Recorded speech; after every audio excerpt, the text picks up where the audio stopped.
When Game of Thrones first gripped the world, audiences marveled at its brutal realism. Unlike many fantasies, there were no pure heroes, no guaranteed happy endings. Kings died, queens schemed, and the powerful fell as quickly as they rose. But what made Game of Thrones feel so real? The answer lies not just in George R.R. Martin's imagination, but in history itself. Beneath the dragons and magic, the story is grounded in true events, centuries of war, betrayal, and human ambition drawn from our own bloody past. In this documentary, we strip back the layers of fiction to reveal the historical foundation of Game of Thrones.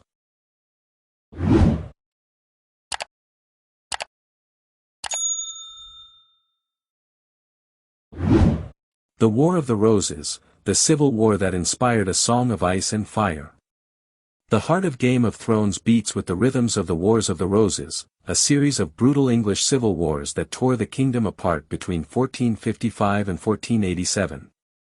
These wars were fought between the houses of Lancaster and York, names that immediately call to mind the Lannisters and Starks of Westeros.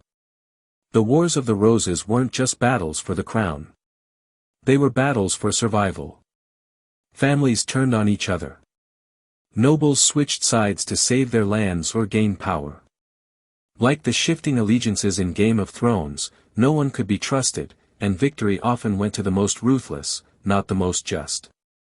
The character of Eddard Stark, the honorable lord betrayed at court, echoes real-life figures like Richard, Duke of York, a man who tried to bring stability to England but fell victim to court intrigue and civil war. Meanwhile, the cunning Lannisters find parallels in the powerful Neville family and Richard III, both masters of political manipulation. The Mad King and the Fall of a Dynasty. King Aerys II, known as the Mad King, haunts the background of Game of Thrones. His cruelty and descent into madness mirror the fate of King Henry VI of England, whose mental instability helped fuel the Wars of the Roses. Like Aerys, Henry was unfit to rule, and his weakness opened the door to rebellion. Henry's queen, Margaret of Anjou, was no passive consort. Like Cersei Lannister, she wielded real power, fought for her son's inheritance, and was known for her fierce ambition. Both women became symbols of mothers who would stop at nothing to secure their child's claim, and both became figures of hatred and fear to their enemies. The Wall and the Night's Watch, England's northern defense.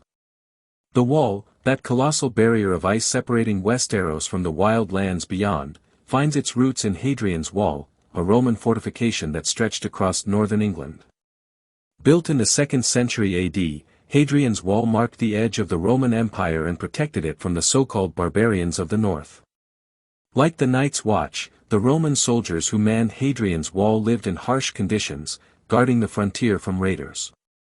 The wildlings of Game of Thrones reflect how Romans saw the Picts and Scots, untamed, dangerous, but human nonetheless. The Wall is a perfect example of how Martin took real-world history and transformed it into something magical, but still recognizable. The Red Wedding, Massacre at the Feast. Perhaps no event in Game of Thrones shocked viewers more than the Red Wedding, where the Stark family and their bannermen were slaughtered during what was supposed to be a celebration of unity. But history had already written this horror. The Red Wedding draws on two infamous Scottish betrayals. First, the Black Dinner of 1440, where the young Earl of Douglas and his brother were invited to Edinburgh Castle for a feast, only to have a black bull's head, a symbol of death, placed before them. The boys were executed on the spot. Second, the Glencoe Massacre of 1692, where the MacDonalds of Glencoe welcomed government soldiers into their homes, offering hospitality. Days later, those same soldiers rose in the night and murdered their hosts in cold blood. The horror of betrayal under the guise of friendship is as old as history, and Martin adapted it perfectly. The Iron Throne and the Deadliness of Power. The Iron Throne itself, forged from the swords of conquered enemies, represents absolute power, and the deadly cost of holding it. This mirrors the reality of medieval kingship. In a world without elections or peaceful transfers of power, thrones were won and lost through bloodshed. In medieval England and beyond, claimants to the crown risked death not just on the battlefield, but from the axe or noose should they fail. The idea that, when you play the Game of Thrones, you win or you die, wasn't fiction. It was the reality of kings like Richard III, Edward IV, and countless others who gambled everything for the right to rule, and often paid with their lives. The Dothraki, echoes of the Mongol horde. The Dothraki horse lords owe much to the Mongols, the feared warriors of the Asian steppes who forged the largest contiguous empire in history. Like the Dothraki, the Mongols lived for the horse and the raid. They terrorized kingdoms, demanded tribute, and prized strength above all. Their leader, Genghis Khan, united rival clans into a single, unstoppable force, just as Khal Drogo and his Dothraki horde inspire awe and terror in Westeros. The cultural markers, braids, horse-centered life, warrior codes, all reflect nomadic tribes of the real world. The free cities, Italy's merchant republics. Across the narrow sea lie the free cities, places of trade, culture, and dangerous politics. These cities, like Bravos and Pentos, draw inspiration from Venice, Genoa, and Florence during the medieval and Renaissance periods. These city-states were wealthy, powerful, and fiercely independent, but beneath the splendor lay assassination, betrayal, and constant rivalry. Just like in Game of Thrones, alliances were bought with gold, and loyalty was often for sale. The Braavosi faceless men, deadly assassins who served no master, could easily have been imagined while studying the secret societies of Renaissance Europe. Religion and power, the faith of the Seven. The faith of the Seven, Westeros's dominant religion, shows clear parallels to the medieval Catholic Church.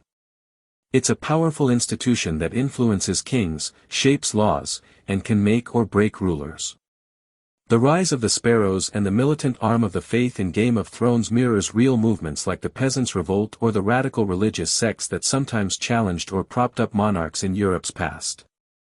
The conflicts between crown and faith, seen in the struggles between Cersei and the High Sparrow, reflect centuries of real tension between monarchs and popes, kings and cardinals.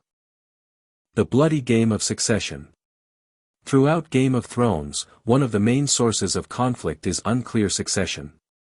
Who has the right to rule?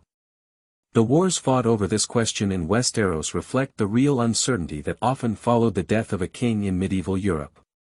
Claims were based on bloodlines, marriage alliances, conquest, and often lies. Just as in the show, claimants would fabricate genealogies or force nobles to bend the knee. The result was almost always war. Why Game of Thrones feels so real? Game of Thrones endures because it is more than fantasy. It is a mirror of our own brutal history. George R.R. Martin's world is filled with dragons and magic, yes, but its heart beats with the ambition, cruelty, hope, and despair that have always driven humanity. The battles, the betrayals, the thrones won and lost, they are as old as civilization itself. When we watch Game of Thrones, we see not just Westeros, we see ourselves, and the history we made, written in blood.